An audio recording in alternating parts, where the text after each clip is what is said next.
Well guys, this might be not quite what you expect from the Ningaloo coast. Have a look at this behind us. One of the most incredible gorges we've been to in the country. That's right, we're not in the Kimberley, we're not in the Pilbara, we're not in the Flinders Ranges.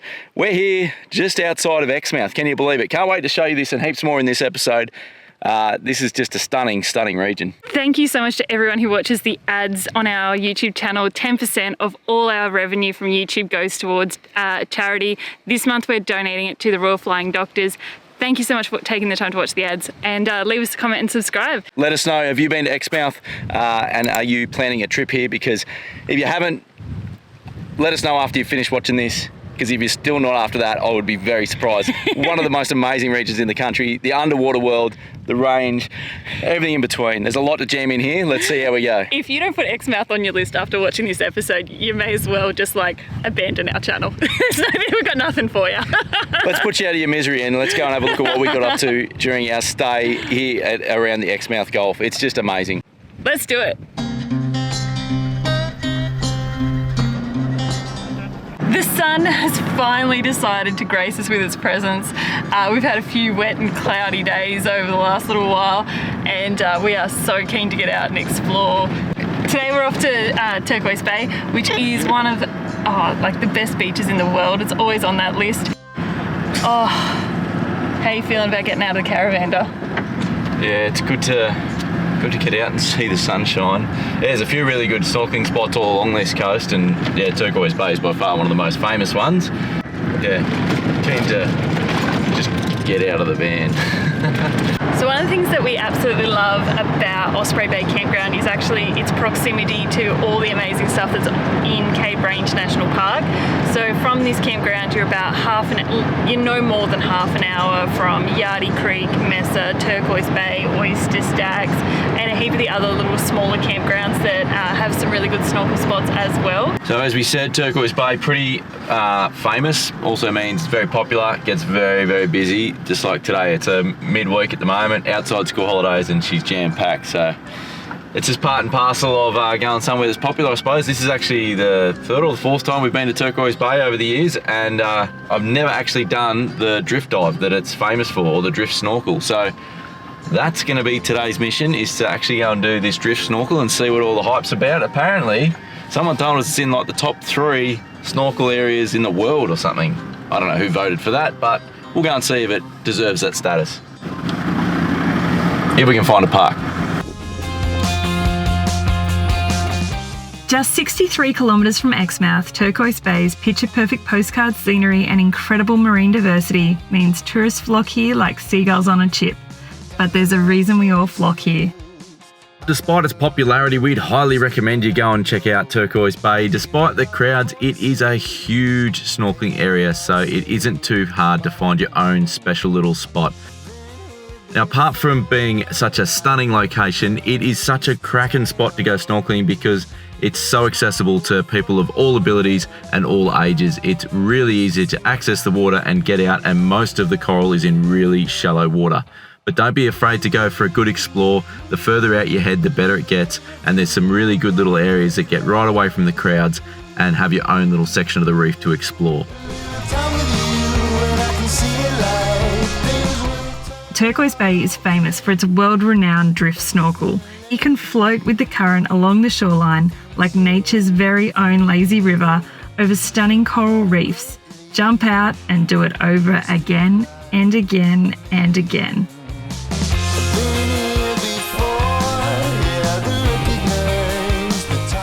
As much as the big marine life like turtles and sharks and everything are exciting to see, I really enjoy just getting in and seeing all the little tiny fish and seeing them duck and weave in and out of the coral, looking for their little hidey hole, but then popping out curiously to see who that is swimming past with that giant mask on their face. It's so much fun to explore, especially with the kids alongside. They absolutely love getting in the water and exploring the underwater world with us.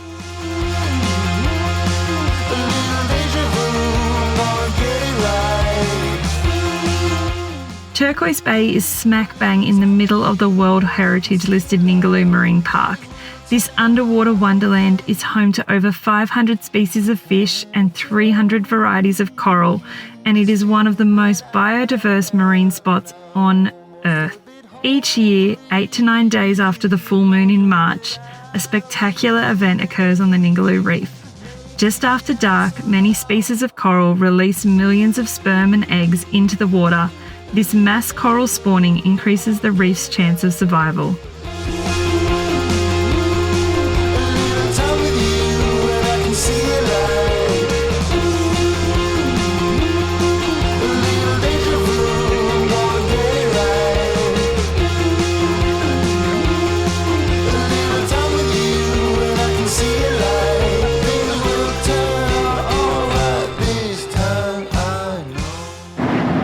Well, it was really good. There was plenty to see out there, plenty of coral and lots of fish and stuff. We didn't see any big stuff, I suppose you'd call it.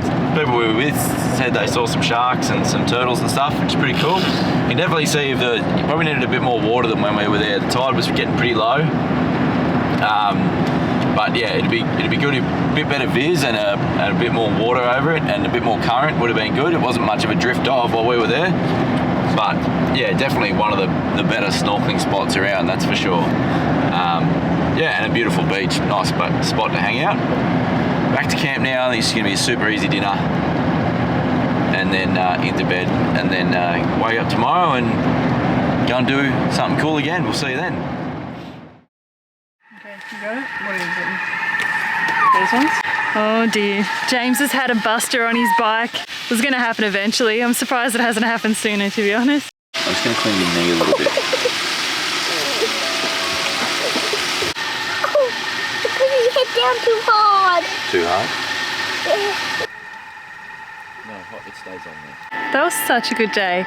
I'm just going to whip up some curried sausages for dinner, and I realised I didn't have any coconut milk.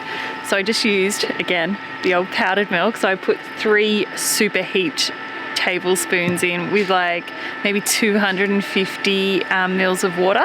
So super creamy. Like, it's one of the things I love about powdered milk is you can make it way more creamy than without adding moisture. So again, another winner. So we're just going to have, curried sausages and mash for dinner. Mash is also made on powdered milk because we are running extremely low on milk, and I'm saving it for coffee for tomorrow morning. How cool is this moonrise behind me? The sun setting over here, the moon rising over there. I tell you what, the campsites on either edge have way better like photography.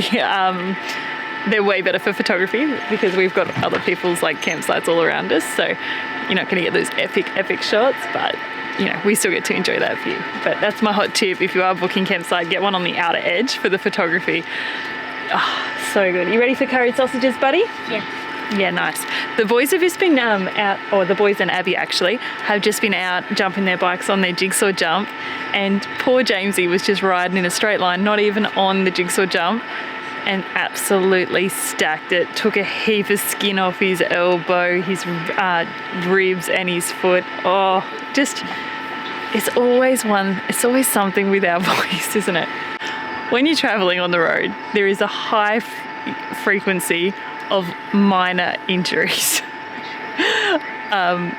We don't often have big injuries or anything like that would be a hospital visit or anything, or you know, an emergency. I don't know, I feel like it's been worse recently, but I feel like the first aid kit comes out every second day. So make sure you get yourselves a good one. I'll leave a link in the description below, and on here we've got a discount for the survival first aid ones. Those ones are so good. They've just got everything you need, really well organised. That's why I love them. All right, I'm gonna finish up these curried sausages, but I was actually pretty happy with how it turned out despite the fact that I didn't have coconut milk. Since I've been chatting to you, it's probably thickened up even more. I might add just a little bit more water. And we're gonna tuck in for that, and we'll see you guys tomorrow.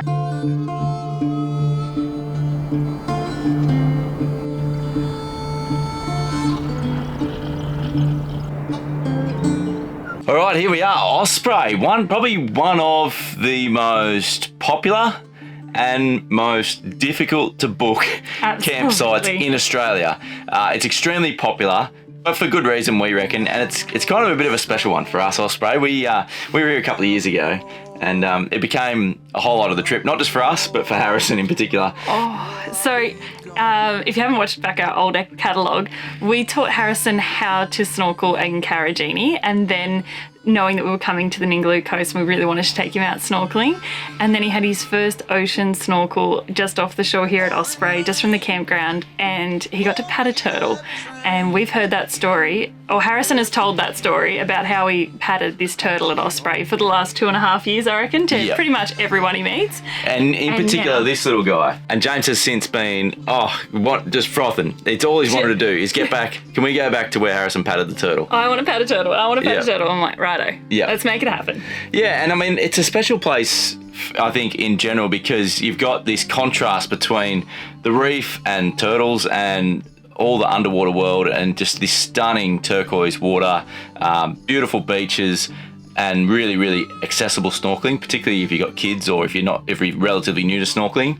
But then it contrasts with this epic mountain range that is worth visiting. Wild. It's worth visiting in its own right. Like, it's got some of these gorges and stuff in it that we've seen. Now we've got 2 kids that can both snorkel. We don't even have to play tag team on the shore. We can all go out together. Yeah, and our mates have let us a kayak too, that have headed further north and had no more need for a kayak. So we're borrowing a kayak, which is going to be, again, it's just going to open up a few more opportunities to explore beyond what we normally can. So I think first thing is get down the beach. Let's go down the beach and put our masks on and go for a bit of a look around and see what we can find, eh?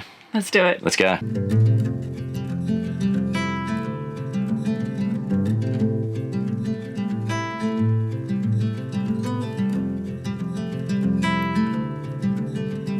Close your eyes, hear the voice within. Well, after finally wrestling the kids into their wetsuits and getting them into their snorkeling gear, we set out and explored off the coast here at Osprey. Again, Osprey is another great spot to get in and have a little explore with the kiddos. It's really accessible and you don't have to swim out too far before you get to see plenty of marine life. We didn't have to go looking for long either before we found a heap of turtles. We were absolutely spoiled. It was almost as if the turtles had heard James's call and came out in number. We had at least 4 or 5 turtles swimming around us for a few hours here, and they were extremely chill. That's something that we found with both times that we've been at Osprey, is the turtles here are completely relaxed and don't mind interacting at all. If they wanted to, they can definitely get away. They can swim a lot faster than us, especially the kids with no fins on, but they're more than happy to just chill and hang out, and they don't mind a little scratch on the back of the shell as well. It's just so much fun to explore under here around with these turtles. There's just something about turtles that are just awesome creatures. You can look into their eyes. It's almost like looking into their soul, and they've got such old souls. I absolutely love any interactions we get to have with turtles, and for the kids to be able to get up close and personal like this is just so special. Almost everyone we spoke to that have been to Osprey got to see plenty of turtles, so if you want to see turtles, it is definitely the place to go.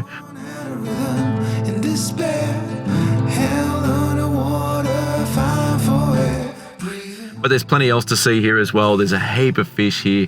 Get in and have a look up under the ledges. A couple of little sharks getting around as well, but nothing that's going to cause you any issues. But yeah, just another great fun spot to explore. And being able to do it straight out the front of your caravan, right in front of the campground, is what makes this campground so special. It's really what makes Osprey stand out from any of the other camping areas that we've found in the country.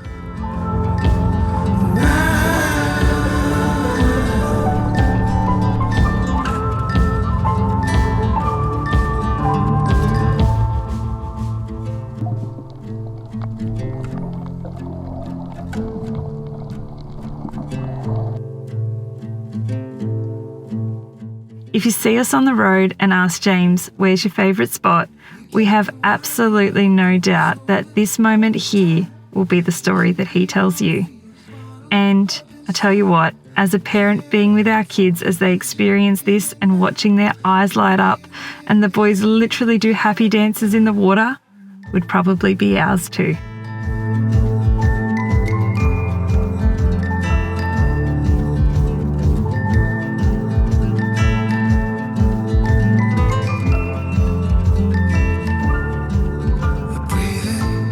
Tonight I'm going to make something special for dinner. It's a bit hard to describe, but it's like sausage bean sort of stewy thing with baked eggs in it. I'm kind of just making it up as I go. It's kind of based on that breakfast dish that's like beans and eggs that you cook inside it. I think it's, I wouldn't be able to pronounce it. I think it's like shashaka or something along those lines. But I'm going to modify it because I've got all the ingredients and some leftovers that I want to use up. So step one, I'm going to try and make my own naan bread. I'm just going to use a Thermomix recipe. So basically all this recipe calls for that I'm using is self-raising flour, Greek yogurt, and a teaspoon of baking powder, which I'm going to chuck in the Thermomix for 6 seconds and knead it. So even if you don't have a Thermomix, that's the recipe. It's actually, I've got it right here for you, 260 grams of flour and 200 grams of yogurt. So pretty close to 50-50. All right, dough's done. How's this? Look at that. Ew. And it's kind of a dangerous thing because we don't normally have fresh bread because it's just so hard to store. It doesn't last long and it takes up way too much freezer space compared to wraps. But this could be dangerous because I really love bread. So it's going to be a special treat. That's ready to go. Basically, all I have to do now is cut that up, roll it, and then fry it. So that's how simple, like it's so easy. There's no proofing. There's no, time muck around. So I'm actually going to do that last though so it's hot and fresh when we get this on. Next up, I'm just going to fry up the sausages that are left over from last night. And the kids are going to have sausages, leftover mashed potato. So they're doing bangers and mash. And Simon and I are having something a little more special. So I'll show you that in a second. It's going to have a little bit more spice to it, which is something that I miss. Is like when you have small kids, it's like, I hate cooking 2 meals, but when you have leftovers, it's winning. This is my favourite part of the meal because I don't have a rolling pin. And my favourite rolling pin is a bottle of wine. I'm actually really loving this. This is the Barossa Wine Cartel Grenache. It's a red, but you pop it in the fridge for half an hour and it tastes so good. It's like a perfect summer red. I know it sounds really weird. Like I love red wine, and the idea of putting red wine in the fridge, that's not okay in my opinion. But Josh, who is the winemaker there, told us, pop this one in the fridge for half an hour. So to get the naan bread right, what you want to do is get it as thin as you possibly can. It doesn't really matter what shape they are as long as they're going to fit in your pan. So yeah, you want to get them as nice and thin as possible. This recipe that I gave you earlier, it makes 4 big naan bread.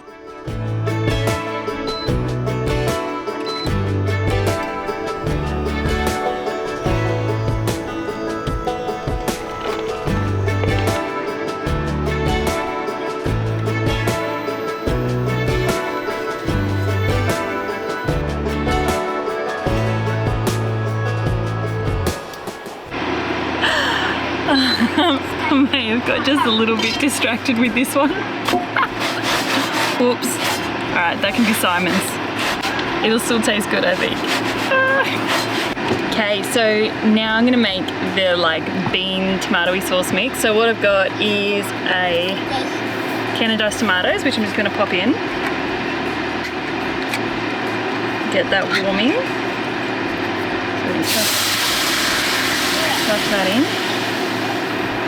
I'm just going to chop up some of these leftover sausages and then I'm going to add that to the pan. Just going to pop it on a low temp and let it simmer. And just stir the sausages into the tomato. Right, so the hero of this dish is really the beans. So what I've got is leftover family beans from which is a Thermomix recipe. So basically what it is onion, garlic, diced, chopped and cooked with olive oil. And then 2 tins of black beans added in. And then you spice that with cumin, coriander seeds and fennel seeds, which is an interesting mix, but it works so well. It's like a real Mexican mix. And then you add some tomato paste to it, like 60 grams of tomato paste, and let that simmer until your beans are really cooked. And this mix tastes amazing with like pulled pork kind of dishes. And what I have is a heap of leftovers here. And I also added a heap of chili to this. So ours is pretty spicy because our kids don't eat it. So it's a way that I get like spice in my food. So yeah, load it with chili as an option if you like chili. So I'm gonna add this into the sausages and tomato, and I think that's gonna be banging. And then we're just gonna crack a couple of eggs into it and have it with our naan bread. I know it looks disgusting, but it tastes good, I promise. Just gonna stir that through. Right, so then you're just gonna go in and add your eggs on top. Now I'm gonna just let that cook until the eggs are how you like them. So I obviously want the whites cooked and then the yolk just a tiny bit runny. Tiny bit. So you can dip the bread in it and then it oozes all over it. All right, let's have a go at this. Oh, I've made a bit of a mess. Hopefully Simon forgives me. Oops. All right, this is looking good. Looking good. Let me show you how it looks. It looks amazing. All right, okay.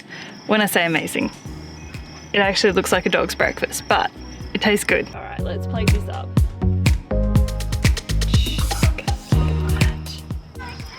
Ta-da! All right. Are you ready for this, darling? Born ready. Born ready? Oh, looks good. This is a Liz special. Smells good. Oh, is that an egg? Yeah. It's like a big brekkie, but a big dinner. A big dinner brekkie. It's pretty hot. Mmm. Mmm. That's good. Mmm. Are you lying?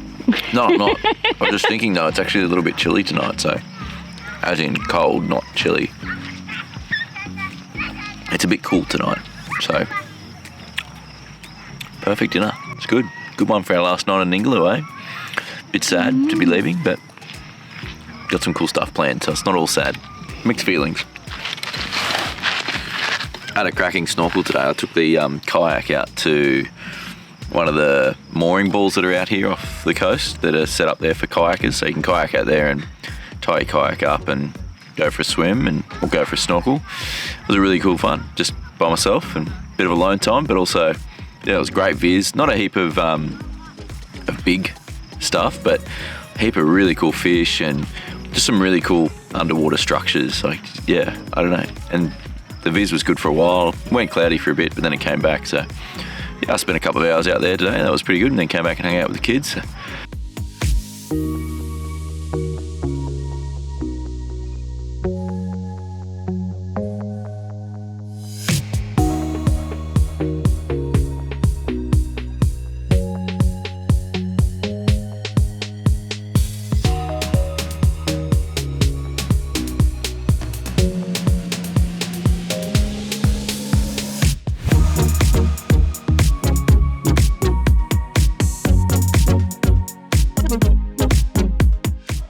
Yeah, it's just a really good chill beach day. Good weather for our last day at least. Hopefully it's like hammering down rain and really cold or something tomorrow, so we don't feel too bad about leaving. But it's been a good time. I think, yeah, the Ningaloo coast just delivers every time. It's always different, but yeah, just delivered. I'm gonna tuck into this and we'll see you guys in the morning. It's gonna pack up and get out of here, unfortunately.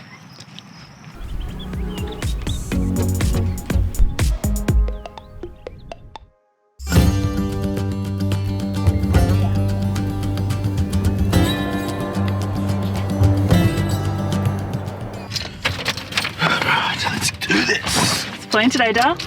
Yeah, for a drive and a walk. Pretty much it. Let's do it.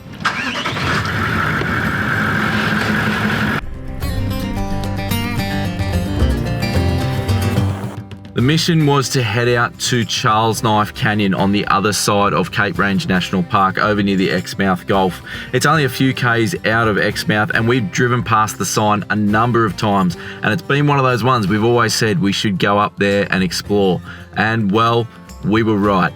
Have a look at this. This is one of the most amazing landscapes that we've ever seen. It's on a scale that is just difficult to capture and it's difficult to describe. It's something you've got to go and see for yourself. It is really easy to access, and like I said, it's only just outside of Exmouth, so don't miss this one when you're in the area. Go and check out Charles Knife Canyon, have a good look around, pull up, get out and have a walk and just sit and enjoy, because it's an incredible, incredible landscape that's like nothing else in Australia.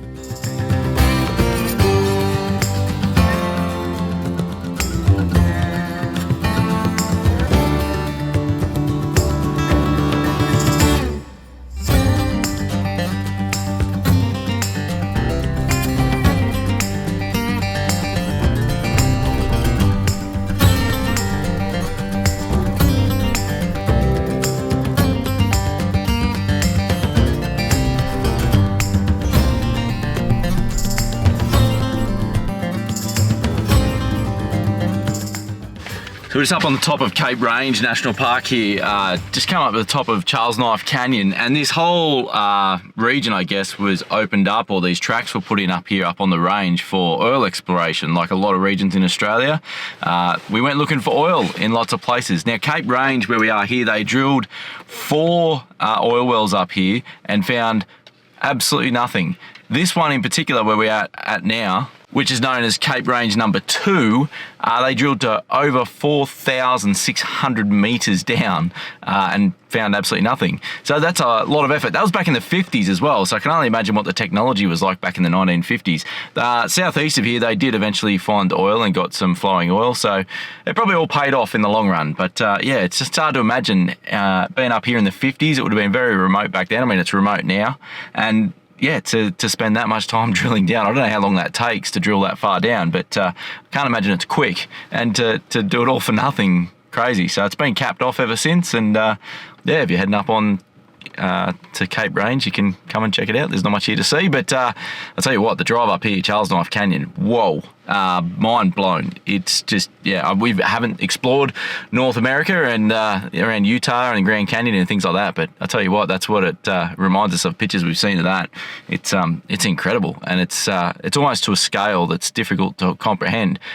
And to have that, and then with the views out to the Ningaloo Reef and out to the Exmouth Gulf, just mind-blowing. It's such a cool landscape, and just doesn't get the attention it deserves, I don't reckon. I guess it gets a little bit overshadowed by the Ningaloo Reef and then probably to Karajini in the east, but yeah, these canyons here are pretty epic.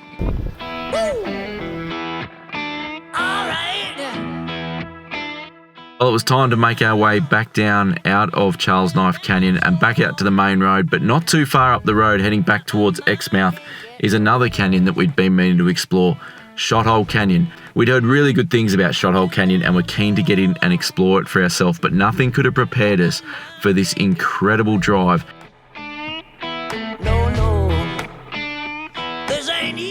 It's a really cruisy, easy drive up the canyon, but it is absolutely stunning. I've been running so long. I don't know what it was about this canyon, but it caught us completely by surprise. We were not expecting to find this just 20 minutes or so out of Exmouth. What an incredible part of the world this is.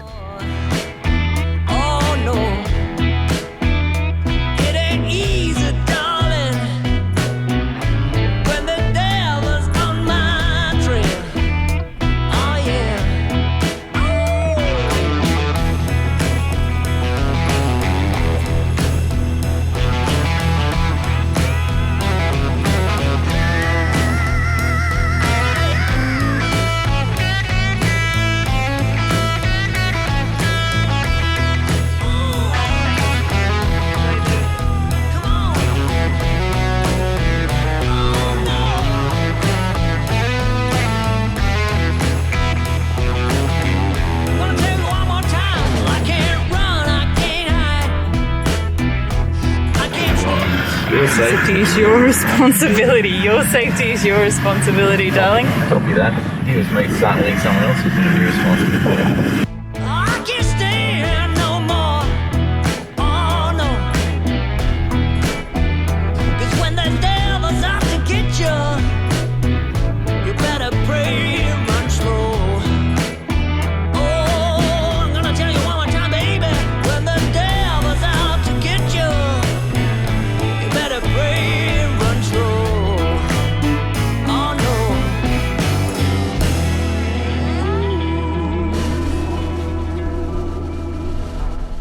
Epic drive, just awesome scenery. We've just come from Charles Knife Canyon, and I don't know, we didn't think anything could top that, and within 10 minutes drive, it's topped it and some. This is amazing. I was just saying to Simon earlier, I just don't think it's fair for one region to just have everything. Like, to have beautiful gorges, pristine reef, amazing beaches, good town facilities. Like, it just doesn't feel right for it to all be in this one spot. I tell you what, Simon and I have been searching on the old Exmouth real estate. I reckon could be a spot. There's just so much to do here. Like if you love hiking, there's hiking. If you like kayaking or any sort of water sport, it's all here. It's just breathtaking how beautiful this region is. Like these mountains, they look like Banksias, like with the cut-ins and all the different formations in the rock. It's just wild. And as you drive down the track, there's just so many little side tracks to explore. It's just so many cool spots you could find here, and you could never ever in a million years see it all. It's just I reckon this has got to be one of my favorite spots. I don't know if it's because had such little, like no expectations, and I've just been blown away, whereas some places you have such high expectations of them, but this is just incredible, like, and so accessible. Like this did say it was extremely like a four-wheel drive track. It's really just a dirt road that meanders through the base of the valley basically, but I can see how if it had been raining it would be pretty gnarly down here, but in dry conditions it's a beautiful drive. Yeah, so Exmouth Gulf is only a few kilometres that way, and 180 degrees, only just over the top of the range there is Ningaloo Reef. It's just, like Liz said, an incredibly diverse part of the country. We're a little bit sad to leave the reef this morning, but I tell you what, those memories are fading pretty quickly when you get to come to an awesome spot like this. What a way to wrap up our awesome Ningaloo adventure. If you haven't been to Charles Knife Canyon and Shothole Canyon on your trip to Exmouth, or if you're planning your first trip to Exmouth or the Exmouth region, put these on your list. These are two of the most incredible and easily accessible gorges that we've seen in the country. Like I said, what a way to wrap things up. It's been an awesome adventure. We've fallen in love with this region, and this is the second time we've been here, and it will not be the last by any means.